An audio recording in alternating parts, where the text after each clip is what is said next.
So, a Trump-sized tornado is heading towards the housing market, and we've got good news and bad news related to this. So, first, I'll tell you the bad news is talking about trillions of dollars. So, we're talking about a lot of money. Now, the good news, it's going to hit Trump states the hardest, particularly some red states. I know it's not the greatest news if you live there, but hey, you got to smile about something. These are the headlines, though. This is actually quite serious. U.S. housing market could lose nearly 1.5 trillion in value due to rising costs of climate change. This is coming from CNBC and really caught my attention. Anytime you throw out $1 trillion housing market, we got to talk about it. And the one prediction here is saying 84% of all homes may see some drop in value, and that's by 2055. We're talking 1.4 trillion in losses. And that's a prediction by First Street. Here's the quote.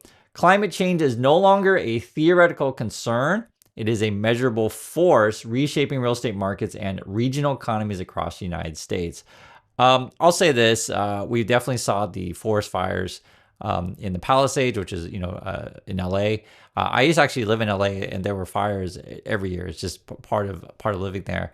And you'd really need to pay attention to climate. When you're getting a home, you can lose a lot, be it floods, in Florida all the way up to North Carolina, etc. And on top of that, like 84% of homes could lose value. It seems, and this one is a little bit more of aggressive prediction, but I think it is very real. And I can tell you guys, I live here in Busan, and some of these homes that are like the highest value ones are right on the water. And if sea levels rise, etc., it's probably not a great place to live. Yes, it's great like today, but who knows in 3 or 4 years? And that's always an interesting thing. And that's why, this is your money. Pay attention to this stuff. Also says here, according to a report, insurance is expected to grow by a national average of 25% over the next 30 years. That kind of prediction, predicting for over the next 30 years, that was a tougher one to predict. But I already know that the costs of the LA thing will be spread out among the nation. And then on top of that, you have, depending again where you live, your insurance will probably go up due to climate change. Now, there is some predictions on like how much it'll go down. It says here, the property value impact on average is only about 3% negative nationally. But there are some areas that are expected to lose a significant amount of value. And that's going to be Texas, Florida, and Louisiana could see values cut in half. So in my opinion, right, and I can speak to Florida and Louisiana. Texas is an interesting one. I'm not sure exactly, and I want to hear from people in Texas on that one. But I would say Florida and Louisiana, I've seen, like flooding in those times and various, was it Katrina was Louisiana, and then we just saw in Florida, it's like, I don't know, once every couple of years, you get this crazy hurricane. For me, I think those places are unlivable. So if I were living down those areas, I'd probably get out. Now, one thing that's kind of interesting, the Florida one, there was an interesting report, I think it was from DeSantis, who's the governor down there. He was like floating some sort of idea of zero property tax, which they're probably frank, that sounds crazy. I guess it's a way to try to get, people to come down there. Hey, come down here, no property tax. And on top of that, nothing else. It's just, you have your house and then, the water will come in and, no fire, no police, no schools, but hey, no property tax. I'm sure they'll find other ways to try to fund things down there, but it just seemed kind of ridiculous.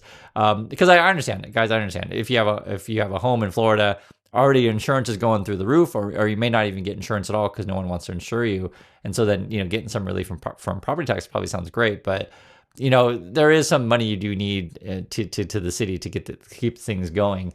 But yeah, those are the 3 states that are going to hit the hardest: Texas, Florida, and Louisiana, according to this. Also says this here. There's another prediction from Delta Terra. They say in the next 5 years, at least 20% of homes will be devalued in some way. So another prediction. In the past, insurance have not increased prices because of these increasing weather events. That's all falling apart now because of the fragility of the system and some of the insurance market failures that we've seen the last few years. So there's and also to this, for these kind of companies, they find any excuse to raise your premiums. I'm sure that's how this game is played.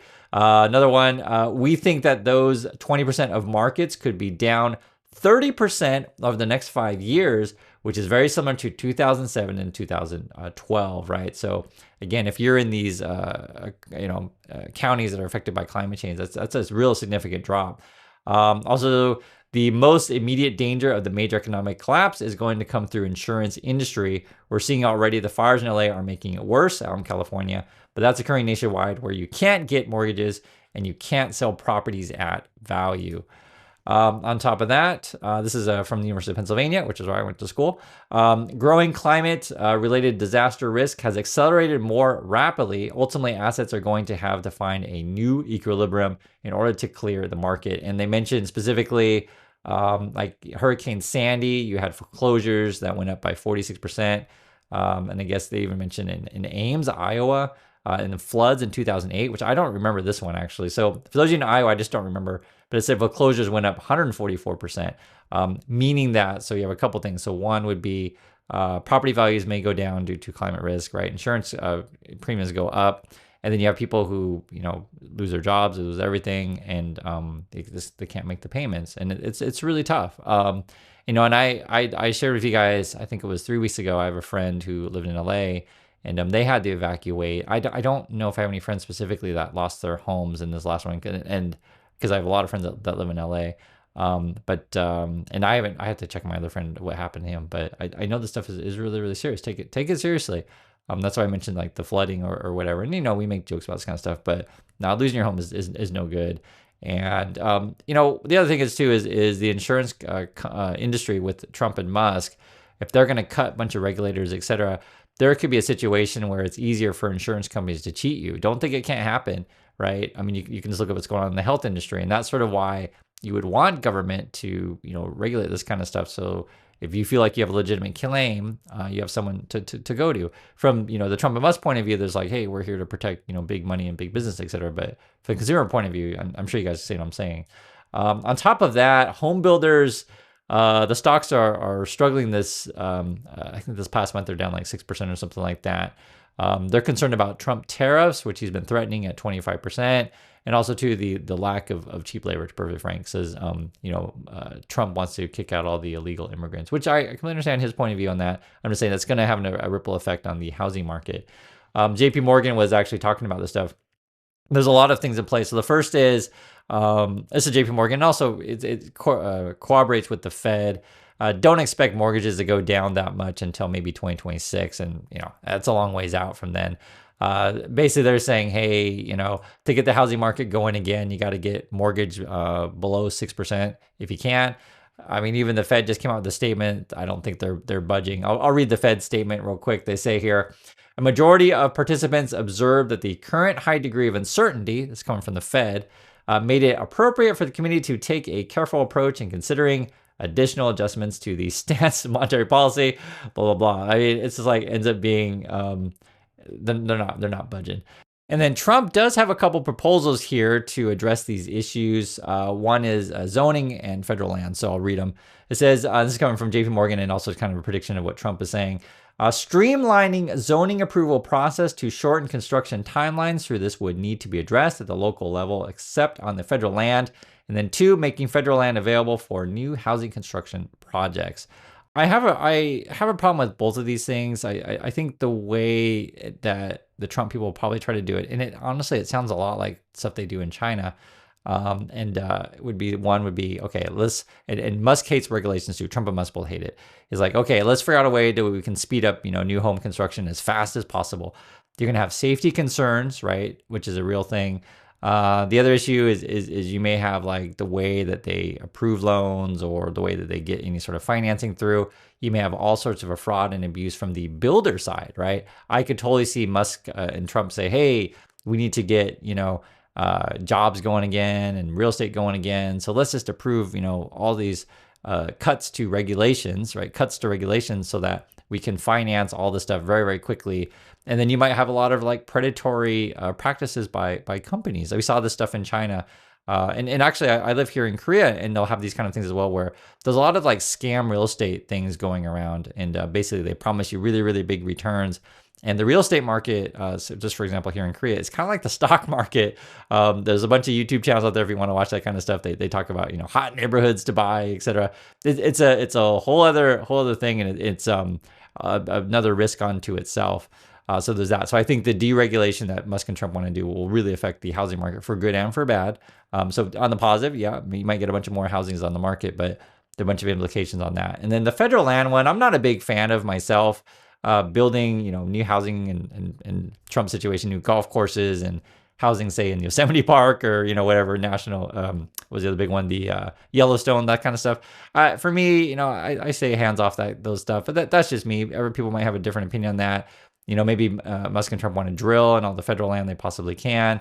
I'm not into that. I get the arguments for it. I think there's certain places you want to protect, and also you want to fund. So this goes into sort of their plan. So for example, there's the headline from Washington Post: long lines and canceled rentals, firing brings chaos to the national parks. Is like, okay, so if you're going to fire all of these park rangers, is the idea that you just don't want these to be parks at all for us? You just want to just drill and build your hotels and golf courses. That's probably their plan. And it was interesting, like the wait time and stuff like that are doubled. They've even canceled some people's reservations this year. I don't know if you guys experienced this. And we actually have a lot of park rangers in our community. I think I know more than a couple because I see it in the comments. Say, hey, I'm a park ranger, and they fired a lot of them. And there was one description of the park ranger thing was really interesting. It was in Yosemite, and the basic idea was that there's all of these things to keep track of, right? And it's like a huge mass to land they'd have to patrol.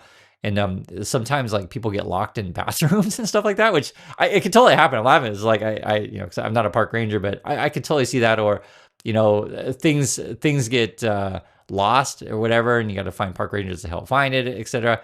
And basically, you just have one person who has to patrol all this land, and it's just too big of a region, right? And so you really do want park rangers to be there. And in my opinion on this stuff, whenever you see park ranger, any federal employee, whatever, just be nice to them. You'll find like being nice to another human being, it goes a lot further than yelling at someone, being mean to someone, that kind of stuff. And and that's kind of what, just talking out loud, how I see the Trumps and Musk, the way they treat people is like, they act like they're the boss and they're the only ones that matter, and you have to sacrifice your life for them and sacrifice your weekends for them, etc. And that's how they think, for the glory of the Musks and the Trumps. But that's what's going on. And it's interesting too, talking about this stuff, and again, it's complicated issues, is they're going to be laying off 40% of this federal mortgage insurance, so that'll affect FHA loans. And then you got something like this: how zoning ruined the housing market in blue state America. And effectively, this is an interesting issue, and I think Trump, Musk, and myself may have differing views on this stuff. So from Musk's point of view, he wants to make sure that everybody drives to work forever, right? Because he has a car company, and so he is totally against public transportation. He wants to figure out ways to profit off of you, et cetera, right? So the reason why I mention that is when it comes to zoning, if a lot of us are working at home in the future, we have to really rethink how our cities are designed, right? And figure out ways for people essentially to move back into these empty commercial buildings and rezone those. So that would be one thing. I think Trump would probably be before the rezoning of that kind of stuff. I think, Musk's point of view, he's like, he wants us to live all fall apart, and be able to essentially, or be forced to, I should say, drive Teslas everywhere to do everything, be it work, shopping, etc., or takes his, stupid Tesla taxis. I'm all about public transportation and, eco living, I guess. Trump's probably against eco living though, so we probably are, would dispute on that. But the zoning stuff is an interesting one in terms of like, for example, when I lived in LA, places like Beverly Hills would always vote down any kind of public transportation to make it easier for people to get there. And it was pretty ridiculous because, if you've ever been to Beverly Hills, you know this, there's lots of restaurants, there's stores, there's all sorts of stuff up there, right? And the workers, need to live somewhere too, and the workers need a place to hang their hat. They need a place to eat. Like it needs to be more sustainable. And you'll visit, if you guys visit cities in other parts of the world, it is not so segregated by income, meaning that in a sustainable society, you have parks for everyone to play in, right? Public parks, public transportation. Yes, you'll have nice places where people live, but you also have lower income places because, again, a society needs different types of jobs. Not everyone is going to be the Musk and the Trump, right? There's some people who are going to be your cooks. Some people are going to be your barbers. Some people are going to be your home like housekeepers, these kind of things, and just different types of things. And the way that some of our cities are constructed. And I want to say the first one that comes to mind would be like Atlanta, but you guys can probably think of other cities where you'd have situations where you would have the infrastructure of a city would completely divide various neighborhoods, and the ones that would be disadvantaged and they have to get to work, they would find themselves crossing like literally walking across highways kind of thing, which is dangerous because there's no other way to get to work. And I'm saying I'm not advocating for walking across highways or anything like that. I'm just saying the way our cities are designed, they're not really connected, and that's on purpose. And I'm saying in other parts of the world, it's not really like that. The income levels are more integrated and more sustainable. So there's a lot of stuff to talk about with this stuff, be it your climate change, be it, how we zone cities, how are we going to construct, more affordable places for people to live, and where interest rates going to be. There's a lot of factors in play. The problem is, like, again, the Trumps and the Musks, they don't really take in consideration just regular people. They mostly just think, okay, how's this going to benefit billionaires, and billionaire pocketbooks? And that's all they really think about. They don't actually think about actual Americans who are living on the ground. And that's what I like to talk with you guys about. So I want to hear your thoughts on any one of these topics regarding, do you agree or disagree with this? Climate change could really affect real estate values, and does that affect your decisions when you're buying a home? I do appreciate your time, and catch you on the next video.